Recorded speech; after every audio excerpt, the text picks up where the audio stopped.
Hi, it's Joseph Steinberg. Today we're going to talk about email security and specifically the security of web-based email. So that's Gmail and other forms of email that people may be using. Here are several things you can do to make that email a lot safer. Number one, if you are using unencrypted communications, switch to encrypted. That's HTTPS, not HTTP. That's important because you don't want people reading the contents of your messages as you're reading them or sending them. Number two, use a proper password. That means not only do not reuse the same password you use somewhere else, but also pick a password that's strong. It doesn't need to be overly complicated. It doesn't need to be hard to remember. There are many ways to pick proper passwords that you will remember. I've written articles about that. I suggest you take a look at them. Number three, if multi-factor authentication is available, you want to be using that. What multi-factor authentication does is require you to enter a special code anytime you log in from a device that you've never used for email before.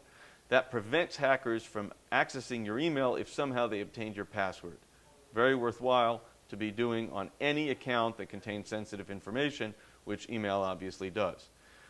Also, use common sense and don't share your email address in places that are going to lead to trouble. So posting an email address on public social media, for example, might lead to increased spam or increased phishing emails. Make sure you check your settings. Many times older email accounts have had forward set up or recovery email addresses set up that are no longer current. You don't want your messages being forwarded somewhere where you have no idea what's happening with them, and you don't want somebody else being able to recover your email. Additionally, you want to make sure that if something does go wrong with your email, you can recover from it. So make sure that those things are all set up properly and are current. And then finally, many email systems have the ability to check the last login to see where the person logged in from.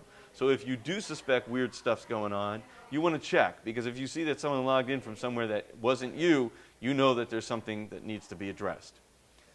Thank you, and stay safe.